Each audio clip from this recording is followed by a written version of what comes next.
এটা দুবাই নয়, এটা চীনও নয়, এটা আমাদের ভারতবর্ষ। মোদিজির স্মার্ট ভারতের স্বপ্ন। এই ঘটনাটা যদি এতক্ষণ দুবাই, চীন বা আমেরিকাতে ঘটতো তাহলে অনেককেই বলা বলি করতে দেখা যেত, বাবা এটা থেকে আমাদের ভারতকে দেখে কিছু শেখা দরকার। কিন্তু যখন এই ঘটনাটাই আমাদের ভারতবর্ষে ঘটেছে, অনেকেই হয়তো এটা জানেই না। দিল্লিতে একটি টানেলের ভেতর একটি চলন্ত গাড়িতে হঠাৎ আগুন লেগে যায়। আর টানেলের মধ্যে কোনো গাড়ি বা কোনো জিনিসে যদি আগুন লাগে তাহলে সেখানে দমকল গাড়ি কখনোই পৌঁছতে পারবে না, কারণ ততক্ষণ টানেলে অনেক গাড়ির জাম লেগে যাবে আর দমকল গাড়ির অন্য কোনো রাস্তা থাকবে না যেটা দিয়ে গিয়ে সেখানে আগুনটা নেভাবে। তাই দিল্লির বড় বড় টানেলগুলিতে নরেন্দ্র মোদীজির তৎপরতায় টানেলগুলির ওপরে স্মার্ট ওয়াটার স্প্রিংকলার লাগানো হয়েছিল। বলা হয়েছিল এই স্মার্ট ওয়াটার স্প্রিংকলার যখন কোনো জায়গায় আগুন লাগবে নিজে থেকেই সেই আগুনটাকে নিভিয়ে দেবে। আর আজ সেটাই বাস্তবে পরিণত হলো। একটি টানেলের ভেতর হঠাৎ একটি গাড়িতে আগুন লেগে যায় আর ওপরে থাকা স্মার্ট স্প্রিংকলার অটোমেটিক নিজে থেকেই চালু হয়ে যায় এবং পুরো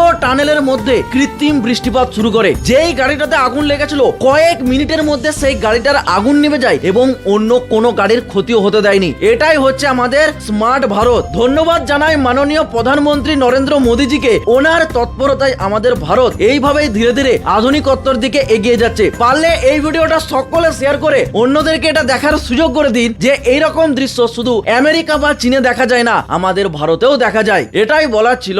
জয় শ্রীরাম।